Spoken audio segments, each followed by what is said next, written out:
एक समय की बात है। पहाड़ियों के बीच बसा एक छोटा सा गांव था जिसका नाम था दरियाईपुर।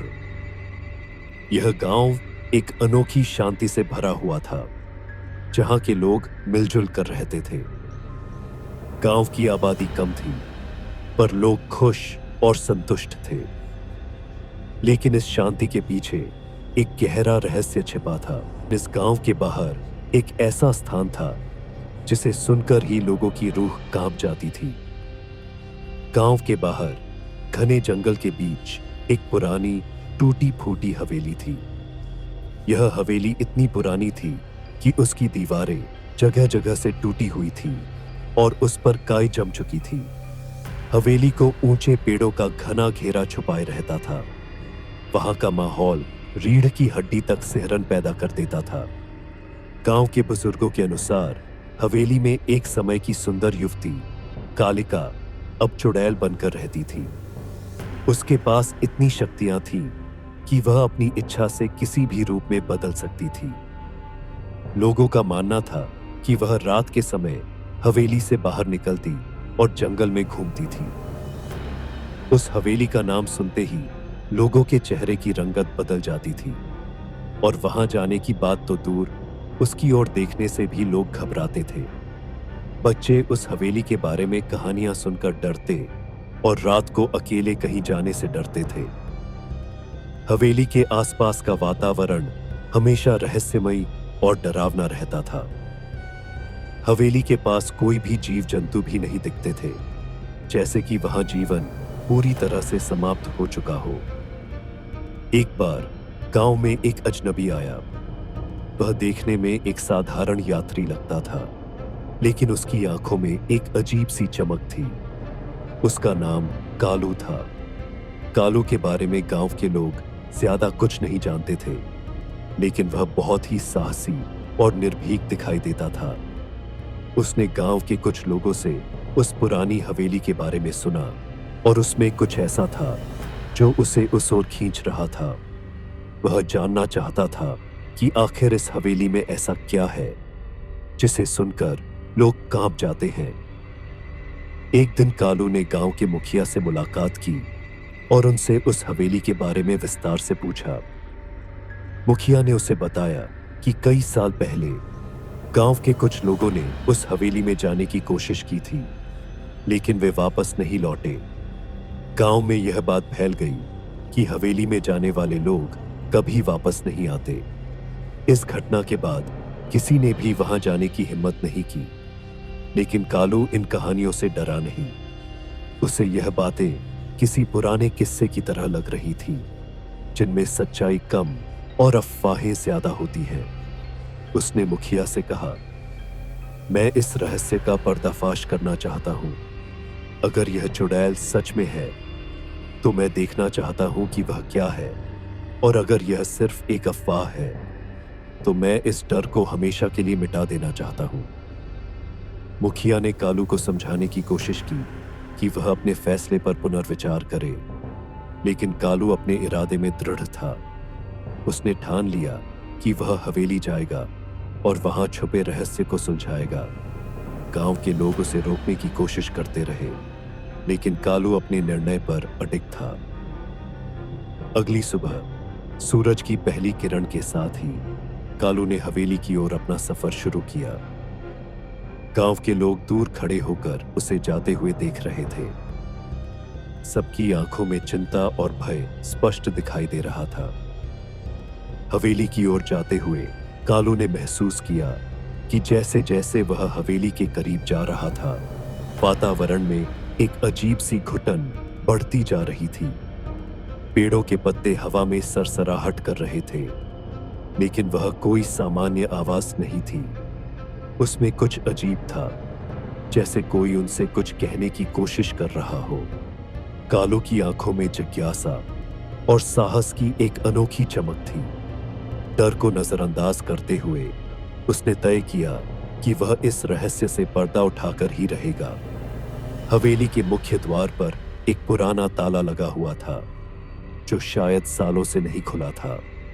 कालू ने अपने साथ लाए औजारों से ताला तोड़ने की कोशिश की, लेकिन ताला इतना मजबूत था कि वह आसानी से नहीं टूट रहा था। थोड़ी देर की कोशिश के बाद आखिरकार ताला टूट गया और कालू ने भारी लकड़ी के दरवाजे को धकेला।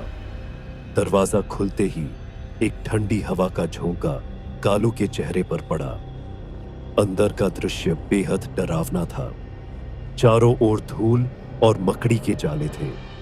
फर्श पर बिखरे हुए पुराने कागज और टूटी फूटी चीजें दिखाई दे रही थी। हवेली के अंदर एक अजीब सी गंध फैली हुई थी जो सांस लेते ही गले में चुभन पैदा कर रही थी। लेकिन कालू ने अपने डर को काबू में रखा और हवेली के अंदर कदम रखा।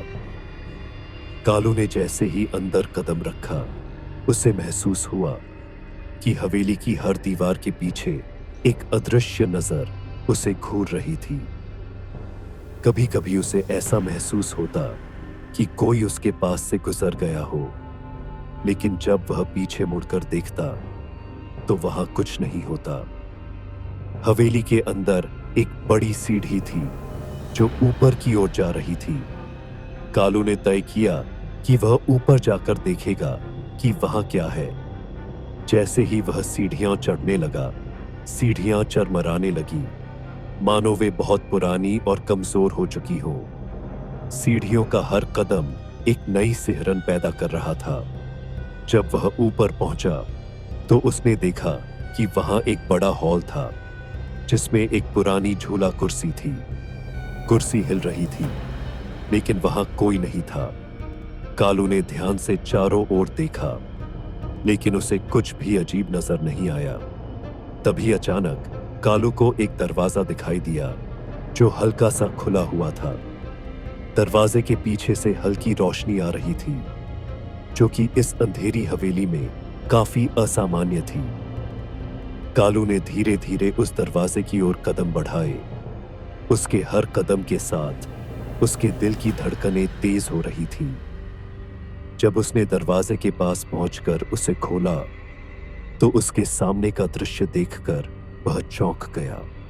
कालू के सामने का दृश्य उसकी उम्मीदों से परे था। दरवाजा खुलते ही उसे एक छोटा कमरा दिखाई दिया जो बाकी हवेली की तुलना में साफ सुथरा और व्यवस्थित था। कमरे के बीचों बीच एक पुराना लकड़ी का बिस्तर था जिस पर सिलवटों से भरी एक चादर पड़ी थी। बिस्तर के पास ही एक छोटी सी मेज थी जिस पर एक तेल का दिया जल रहा था। दिए की रोशनी में कालू ने कमरे के एक कोने में एक पुरानी तस्वीर देखी। उसने धीरे धीरे उस तस्वीर की ओर कदम बढ़ाए और देखा कि वह तस्वीर किसी युवती की थी जिसकी आंखों में एक अजीब सी उदासी थी। तस्वीर के नीचे लिखा था चंद्रा। तभी कालू को कमरे के एक कोने से किसी के सिसकने की आवाज आई। उसने ध्यान से उस दिशा में देखा, लेकिन वहां कोई दिखाई नहीं दे रहा था। कालू का दिल तेजी से धड़कने लगा, लेकिन उसने अपने भय को काबू में रखते हुए आवाज की दिशा में कदम बढ़ाए। कमरे के एक कोने में एक पुराना अलमारी था जो थोड़ी खुली हुई थी। कालू ने धीरे से अलमारी का दरवाजा खोला और उसे अंदर एक पुराना डायरी दिखाई दी। उसने डायरी को उठाया और उसे पढ़ने लगा। डायरी में लिखा था, आज मैं बहुत अकेली हूं। गांव के लोग मुझसे डरते हैं, लेकिन वे नहीं जानते कि मेरे अंदर का दर्द क्या है। मैंने कभी किसी को नुकसान नहीं पहुंचाया, लेकिन फिर भी लोग मुझे चुड़ैल समझते हैं। मैंने अपने जीवन का अधिकांश हिस्सा इस दर्द के साथ बिताया है कि मैं यहां किसी की नहीं हूं। जब उन्होंने मुझे गांव से बाहर निकाला, तब मैंने सोचा कि शायद जंगल में मुझे शांति मिलेगी, लेकिन यहां भी मुझे सिर्फ तन्हाई और डर का सामना करना पड़ा। कालू ने जैसे जैसे डायरी के पन्ने पलटे, उसे चंद्रा के जीवन के कई पहलू जानने को मिले। चंद्रा ने अपनी डायरी में बताया था कि कैसे वह एक समय में गांव की सबसे सुंदर और बुद्धिमान युवती थी। वह जड़ी बूटियों की जानकार थी और लोगों की बीमारियों का इलाज करती थी, लेकिन उसकी यह जानकारी और उसकी सुंदरता लोगों के लिए जलन का कारण बन गई। धीरे धीरे लोगों ने उसके खिलाफ अफवाहें फैलानी शुरू कर दी। उन्हें लगा कि उसकी जड़ी बूटियों की जानकारी असल में काले जादू का हिस्सा है। डायरी में आगे लिखा था, मुझे याद है उस दिन को जब गांव के लोग अचानक मेरे घर के बाहर इकट्ठा हो गए थे। उनके हाथों में मशालें थीं और उनकी आंखों में गुस्सा और डर। उन्होंने मुझे चुड़ैल कहा और मुझसे कहा कि मैं तुरंत गांव छोड़ दूं। मैंने उनसे विनती की। वे चिल्ला रहे थे और मेरे घर को जलाने की धमकी दे रहे थे। मुझे मजबूर होकर गांव छोड़ना पड़ा। मैंने जंगल में शरण ली, लेकिन मैं हमेशा अपने गांव की याद में जीती रही। कालू को अब समझ में आने लगा था कि चंद्रा कौन थी और वह हवेली क्यों इतनी रहस्यमयी थी। चंद्रा एक निर्दोष औरत थी जिसे लोगों की अज्ञानता और डर ने चुड़ैल बना दिया था। वह किसी को नुकसान नहीं पहुंचाना चाहती थी, लेकिन उसकी तन्हाई और दर्द ने उसे एक ऐसा रास्ता दिखाया जहां से वापस लौटना मुश्किल था। कालू ने डायरी को बंद किया और उसे वापस अलमारी में रख दिया। उसे समझ नहीं आ रहा था कि अब वह क्या करे। उसने सोचा कि चंद्रा की आत्मा शायद अभी भी इस हवेली में भटक रही है और उसे शांति की जरूरत है। कालू ने मन ही मन ठान लिया कि वह इस रहस्य को सुलझा कर रहेगा और चंद्रा की आत्मा को मुक्ति दिलाएगा। कालू ने कमरे से बाहर निकलने का निर्णय लिया, लेकिन जैसे ही वह दरवाजे की ओर बढ़ा, कमरे में एक ठंडी हवा का झोंका आया और दरवाजा अपने आप बंद हो गया। कालू ने दरवाजा खोलने की कोशिश की, लेकिन वह नहीं खुला। अब कमरे का माहौल और भी डरावना हो गया था। दिए की लौ तेजी से जलने लगी और फिर अचानक बुझ गई। कमरे में घोर अंधकार छा गया। कालू ने अपने आप को शांत रखने की कोशिश की, लेकिन उसकी धड़कनें तेज हो गई थी। उसे महसूस हुआ कि कमरे में कोई और भी है। उसने अपने चारों ओर देखा, लेकिन कुछ दिखाई नहीं दिया। तभी कालू को महसूस हुआ कि उसके पीछे कोई खड़ा है। उसने धीरे धीरे मुड़कर देखा और उसकी आंखें फैल गईं। उसके सामने एक धुंधली आकृति खड़ी थी जो धीरे धीरे साफ होती जा रही थी। वह आकृति एक औरत की थी जिसकी आंखें लाल थीं और उसके चेहरे पर गहरा दुख था। कालू समझ गया कि यह चंद्रा की आत्मा है। वह एक शब्द भी नहीं बोल पा रहा था। चंद्रा की आत्मा ने धीरे धीरे अपनी बात शुरू की। मैं चंद्रा हूं, जिसे लोगों ने चुड़ैल कहकर इस जंगल में अकेला छोड़ दिया। मैंने कभी किसी का बुरा नहीं चाहा, लेकिन मेरी तन्हाई ने मुझे यहां बांध दिया है। कालू ने डरते हुए पूछा, तुम्हें यहां से मुक्ति कैसे मिल सकती है? चंद्रा की आत्मा ने धीरे से कहा, जब तक मेरी कहानी पूरी दुनिया के सामने नहीं आएगी, मुझे शांति नहीं मिलेगी। मैं चाहती हूं कि लोग जाने कि मैं कौन थी और मुझे क्यों चुड़ैल बना दिया गया। कालू ने यह वादा किया कि वह चंद्रा की कहानी सबको बताएगा और उसके साथ हुए अन्याय को दुनिया के सामने लाएगा। चंद्रा की आत्मा ने कालू को धन्यवाद कहा और धीरे धीरे उसकी आकृति फीकी पड़ने लगी। जैसे ही वह पूरी तरह से गायब हो गई, कमरे का दरवाजा अपने आप खुल गया और दिए की लौ फिर से जल उठी। कालू ने कमरे से बाहर निकलकर हवेली को छोड़ने का फैसला किया। वह जल्दी से हवेली से बाहर निकला और गांव की ओर चल पड़ा। अब वह जानता था कि उसकी यात्रा का असली उद्देश्य क्या था। उसे चंद्रा की कहानी को सबके सामने लाना था, ताकि उसकी आत्मा को शांति मिल सके। जब कालू गांव में वापस पहुंचा, तो उसने गांव के मुखिया और बाकी लोगों को चंद्रा की पूरी कहानी बताई। गांव के लोग चंद्रा की दुर्दशा को सुनकर हैरान रह गए। उन्हें एहसास हुआ कि उन्होंने एक निर्दोष औरत के साथ कितना अन्याय किया था। कालू ने सभी से आग्रह किया कि वे चंद्रा की आत्मा की शांति के लिए प्रार्थना करें और उसकी याद में एक स्मारक बनाएं। गांव के लोग कालू के सुझाव को मान गए और चंद्रा की स्मृति में एक मंदिर का निर्माण किया। उन्होंने इस बात की प्रतिज्ञा की कि वे अब कभी भी किसी के साथ ऐसा अन्याय नहीं करेंगे। गांव के 3 दोस्तों रामू, सुनीता और राजू ने हवेली में कदम रखा। उन्हें कालू की कहानी याद थी जो उसने चंद्रा की आत्मा के बारे में बताई थी, लेकिन उनकी जिज्ञासा इतनी अधिक थी कि उन्होंने अपने डर पर काबू पा लिया और अंदर जाने का निर्णय लिया। हवेली के अंदर का वातावरण वैसा ही रहस्यमयी और डरावना था जैसा उन्होंने सुना था। दीवारों पर लटके पुराने चित्र और मकड़ी के जाले हर जगह बिखरे हुए थे। रामू, जो तीनों में सबसे साहसी था, सबसे आगे चल रहा था। उसके पीछे सुनीता और राजू थे। तीनों के दिलों की धड़कनें तेज हो रही थीं, लेकिन वे एक दूसरे को हिम्मत दे रहे थे। हवेली के अंदर का हर कोना अंधेरे से भरा हुआ था और हर कदम के साथ उन्हें ऐसा महसूस हो रहा था कि कोई उन्हें देख रहा है। वे धीरे धीरे उस कमरे की ओर बढ़े जहां कालू ने चंद्रा की आत्मा को देखा था। जैसे ही वे उस कमरे के पास पहुंचे, दरवाजा अचानक खुद ब खुद खुल गया। तीनों बच्चों के चेहरे पर भय की परछाई छा गई, लेकिन फिर भी वे अंदर चले गए। कमरे के अंदर का दृश्य बदल चुका था। अब वहां न तो कोई दिया जल रहा था और न ही कोई बिस्तर था।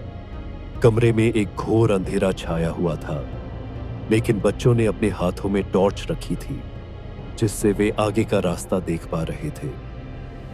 सुनीता ने धीरे से पूछा, क्या तुम दोनों को यहां कुछ अजीब महसूस हो रहा है? रामू ने जवाब दिया, हाँ, लेकिन हमें डरने की जरूरत नहीं है। हम यहां सिर्फ जानने आए हैं कि कालू की कहानी में कितनी सच्चाई है। राजू, जो अब तक चुप था, बोला, मुझे नहीं लगता कि हमें यहां और रुकना चाहिए। चलो वापस चले। लेकिन रामू ने उसे रोकते हुए कहा, नहीं, हम यहां तक आए हैं तो अब सच जानकर ही लौटेंगे। अचानक कमरे की हवा ठंडी हो गई और एक हल्की सी सिसकने की आवाज चारों ओर गूंजने लगी। बच्चों ने चारों ओर देखा, लेकिन कुछ भी दिखाई नहीं दिया। तभी कमरे के कोने में एक धुंधली आकृति उभरने लगी। यह वही आकृति थी जिसे कालू ने देखा था। चंद्रा की आत्मा, उसकी लाल आंखें और उदास चेहरा। तीनों बच्चे सहमे हुए थे, लेकिन रामू ने हिम्मत करते हुए पूछा, क्या तुम चंद्रा हो? आत्मा ने धीरे धीरे सिर हिलाया और कहा, हाँ, मैं चंद्रा हूं। मुझे इस जगह से मुक्त कर दो। मैं नहीं चाहती कि कोई और मेरी तरह तन्हा और दुखी हो। सुनीता ने धीरे से पूछा, हम तुम्हारी कैसे मदद कर सकते हैं? चंद्रा की आत्मा ने कहा, यह जगह मेरे दुख और तन्हाई का प्रतीक है। अगर तुम मेरी आत्मा को शांति देना चाहते हो तो इस हवेली को पूरी तरह से मिटा दो, ताकि कोई और यहां आकर मेरी तरह तड़पता न रहे। तीनों बच्चे कुछ समय के लिए चुप हो गए। वे समझ गए कि चंद्रा की आत्मा की मुक्ति के लिए उन्हें इस हवेली को नष्ट करना होगा, लेकिन यह काम आसान नहीं था। वे जानते थे कि उन्हें गांव वालों की मदद लेनी होगी। तीनों बच्चे हवेली से बाहर निकल आए और तेजी से गांव की ओर दौड़े। वे सीधे गांव के मुखिया के पास गए और उन्हें सारी बातें बताईं। मुखिया ने उनकी बात ध्यान से सुनी और समझ गए कि चंद्रा की आत्मा को मुक्ति देने का यही सही समय है। उन्होंने पूरे गांव को इकट्ठा किया और सबको बच्चों की बात बताई। गांव के लोग जो अब तक इस हवेली से डरते थे, बच्चों की हिम्मत और चंद्रा की आत्मा की सच्चाई जानकर हैरान रह गए। सबने मिलकर यह निर्णय लिया कि वे इस हवेली को नष्ट करेंगे और चंद्रा की आत्मा को शांति दिलाएंगे। अगले दिन सूरज निकलने से पहले ही गांव के लोग अपने औजारों के साथ हवेली की ओर चल पड़े। रामू, सुनीता और राजू भी उनके साथ थे। गांव के लोगों ने मिलकर हवेली को तोड़ना शुरू किया। जैसे जैसे हवेली की दीवारें गिरती गई, वैसे वैसे हवा में एक सुकून भरी शांति फैलती गई। चंद्रा की आत्मा जो हवेली के ऊपर मंडरा रही थी, धीरे धीरे गायब होने लगी। हवेली के पूरी तरह नष्ट होते ही चंद्रा की आत्मा ने अंतिम बार गांव वालों को धन्यवाद कहा और फिर हमेशा के लिए चली गई। गांव के लोग उस जगह पर एक छोटा सा मंदिर बनाकर चंद्रा की याद में प्रार्थना करने लगे। उन्होंने इस घटना से सीखा कि किसी के बारे में बिना जाने उसे गलत ठहराना कितना गलत हो सकता है।